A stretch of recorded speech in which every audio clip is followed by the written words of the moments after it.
가장 중요한 게 이제 입지 항상 말씀드리고, 이제 입지 같은 경우는 아까 말씀드린 것처럼 개발 계획이라든지 뭐 향후 발전 가능성, 그리고 역세권, 그리고 주요 상업지, 이제 강남이랑 얼마나 가깝게 있냐라는 부분에 대한 게 되게 중요하고요.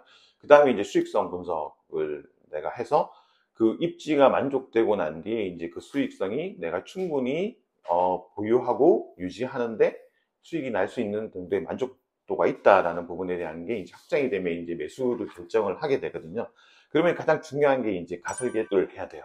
이유는 뭐냐면 내가 수익성 분석이나 이런 입지 분석이나 한 부분에 대한 거는 제가 한 거거든요. 근데 가설계, 그러니까 전문가한테 내가 생각하고 있는 정도의 수익성이 날 수 있는 규모로 개발이 될 수 있는지에 대한 거를 평가하는 게 되게 중요한 첫째 단계라고 생각합니다. 두 번째는 이제 그런 걸 확인하고, 서울 같은 경우는 서울이 전역이 다 사실은 개발 계획이 다 잡혀 있다고 해도 과언이 아니에요. 그래서 이제 대개의 경우에 다 이제 지구 단위 계획으로 묶여 있거나, 또는 이제 개발을 제한하거나, 또는 이제 개발을 묶어서 하거나, 또 이제 토지거래 허가 구역으로 묶여 있거나 라는 부분에 대해서 이제 그런 부분이 이제 좀 제약 요건이 많이 걸려 있어요. 뭐 이런 부분에 대한 거를 구청에다 다시 한 번 더 확인해서 그런 부분이 이제 이상이 없는지를 또 확인할 필요가 있고요. 세 번째는 임차인 명도. 그러니까 왜냐하면 저희는 신축을 염두에 두고 있기 때문에 신축이 되려 그러면 일단은 세입자가 나가야 되잖아요. 근데 요즘 같은 경우는 임대차 보호법이 되게 강화되어 있기 때문에 임대차 보호법에 대해서 문제가 되면 2년 동안 사업을 못 할 수 있고, 그러면 내 이자 비용만 계속 나오고 사업이 안 되니까 그런 명도가 언제까지 되고 명도비는 누가 지불할 건지에 대한 거를 확정해서 이제 할 필요가 있고요.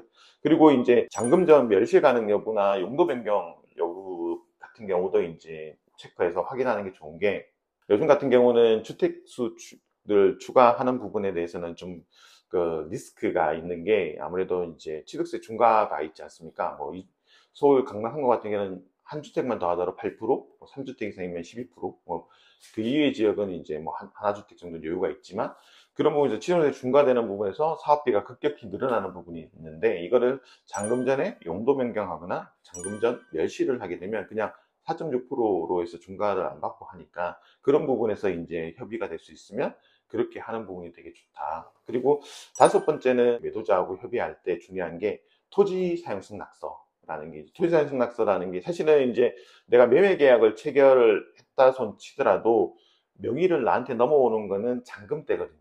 근데 잔금 때 3개월, 4개월 동안 계약하고 잔금 시점이 있는데 그 사이에 저희가 놀면 안 돼요.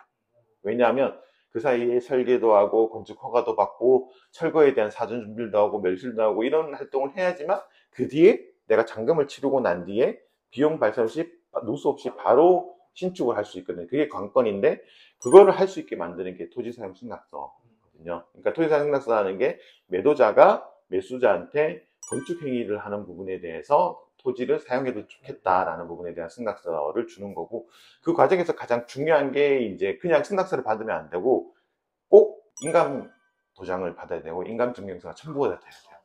아무 도장을 받는다고 구청에서 해주지 않기 때문에 이제 그 부분이 가장 중요하다. 매수하기 전에 가장 중요한 건데 작은 계획 확인하는 거. 전체 사업이 이제 신축 사업도 사업이다 보니까 이제 보통 토지 계약하고 완공해서 임대 맞추기까지 1년에서 1년 반 정도 걸리거든요. 그럼 그 사이에 비용이 계속 발생이 되지 않겠습니까? 그러면 그 발생되는 비용에 내가 계획을 나눠서 뭐 첫 달에는 계약금을 지불할 것이고, 뭐 그 다음에 중도금을 지불할 것이고, 잔금을 내고, 그런 부분에서 이제 시공비, 뭐 설계비라는 비용이 이제 책정이 되고, 그 사이에 이제 대출이나 이런 거 활용해서 이제 하면 내 필요한 자기 자본이 있잖아요. 월별 내 자기 자본이 이 정도 되고, 그 자기 자본이 준비가 될 수 있어야지만 할 수 있잖아요. 못하면 사업을 못하니까. 그래서 그런 부분에 대한 자원계획서를 마련해서 자원계획을 확인하는 부분이 중요하다고 생각합니다.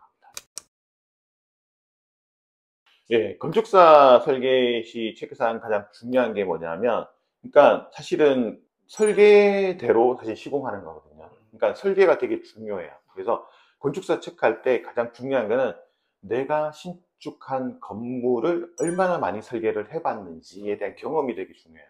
그러니까 어떤 거냐면 뭐 최소 저는 50케이스, 100케이스 이상 해야 된다고 생각을 해요. 옳은생 건물, 왜냐하면 옳은생은 옳은생 건물의 어떤 건물 레이아웃이나 어떤 위치나 배치가 되게 중요하고, 주택은 주택대로 사실은 뭐 화장실에 동선이 되게 중요하거든요. 그리고 효과적에서 수익률도 거기에 되게 관건이 되고요. 그래서 항상 건축사 할 때 내가 상가주택을 신축한다면 상가주택, 아니면 올근생 공업빌딩을 신축하면 올근생 공업빌딩 해서 내가 토지가 50평이면 50평 요 규모로 그 설계를 해본 포트폴리오를 내놔라. 그래서 그런 부분에 대한 포트폴리오를 확인을 하는 게 가장 중요해요. 그래서 그런 부분에서 보면 이제 제가 봤을 때 전문가의 눈길이 아니고 일반 초보자의 눈길로 봤을 때도 설계가 깔끔해야 돼요. 그러니까 저는 이제 우스갯소리로 사람을 봤을 때 뭐 전문가가 본다고 잘생기고 비전문가가 본다고 못생기고 그런 거 아니잖아요. 그러니까 딱 봤을 때 잘생기면 오 잘생겼다. 처음 봤을 때 이쁘다면 이쁘다는 거잖아요. 설계도 전 똑같다고 봐요. 또 처음 봤을 때 군더더기 없이 되게 깔끔하다. 또 그만 봤을 때 내가 봤는데도 좀 이상하네? 라는 느낌이 이제 볼 수 있으니까 그런 눈기로 보고, 또 만약에 볼 수 있다면 건축사가 설계한 완공된 건물을 한번 더 가보는 것도 되게 중요해요. 그래서 건물을 만약에 본다 그러면 그 건물에서 내가 동선은 실제로 설계는 종이니까 보기 힘들잖아요. 체험하고 동선도 잘 빠지고 설계가 잘 되어 있는지 확인하는 부분. 그리고 가장 중요한 거는 커뮤니케이션 능력, 공감 능력. 그러니까 내 건물 짓는 거잖아요. 근데 건축사 중에 일부는 되게 이제 보면 프라이드가 되게 높으시니까 자기 설계에 대해서 잘 막 건들고 얘기하는 걸 싫어해요. 그래서 그런 부분에서 내 건물 지었을 때 내 아이디어 냈을 때 되게 반영을 잘 해주는 그런 분들을 선정하는 게 되게 중요하다. 예, 라는 게 이제, 예, 그렇게 생각합니다. 시공사 중에서 이제 가장 중요한 게 뭐냐면, 그러니까 신뢰성이 있는 시공사를 선정하는 게 되게 중요해요. 왜냐하면 우리가 신축하는 부분에서 가장 큰 비용이 드는 게 대개는 이제 토지고요. 그 다음에 이제 큰 부분이 이제 시공비입니다. 근데 대개 시공사 같은 경우에 종합건설회사를 쓰긴 하지만 대개는 소규모 영세한 시공사들이 많아요. 그런 분들이 이제 자격은 있지만 되게 뭐 체계적으로 이제 갖추지 않다 보니까 뭐 견적도 되게 엉망으로 내고 엉망으로 내니까 나중에 이제 공사비 증액에 대한 이슈도 있고 그러면서 이제 스트레스도 많이 받고 되게 이제 하자나 문제가 발생되는데, 제일 중요한 거는 첫 번째 이제 대한건설협회에 들어가시면 조회해 볼 수 있거든요, 시공사. 그러면 그 회사의 그 신용도, 그리고 시공 실적, 그리고 어떤 부분인지 뭐 인력 뭐 이런 부분도 알 수 있고요. 그리고 또 시공사한테 지명원이라고 우리 회사를 지명해 달라고 해서 홍보하는 책자가 있어요. 이제 그러면 자기네들이 매출액이 어떻고 자기 시공은 어떤 식으로 했고 시공 사진이라든지 그리고 기술자는 얼마나 있고 그리고 어떤 부분에 대한 경력이 있고 하는지 홍보하는 홍보 책자를 주거든요.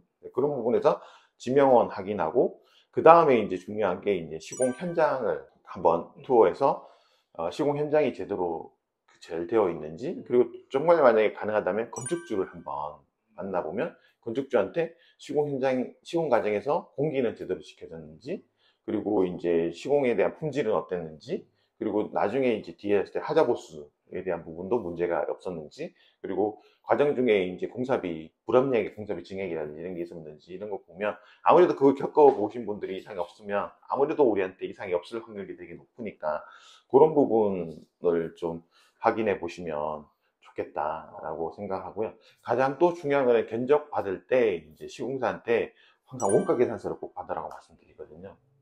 그러면 원가 계산서면 그 원가를 계산하려 그러면 시공에 대한 이해도가 높아야 돼요. 그 철근이 얼마나 들어가고 뭐 타일이 얼마나 들어가고 뭐 네미콘이 얼마나 들어가고 그런 걸 제대로 파악할 줄 알아야지 견적을 내거든요. 그래서 그렇게 이제 꼼꼼하게 잘 견적을 내는 데는 이제 시공 능력도 좀 검증된다. 그렇게 판단하고 이제 그런 위주로 보시면 좋을 것 같습니다.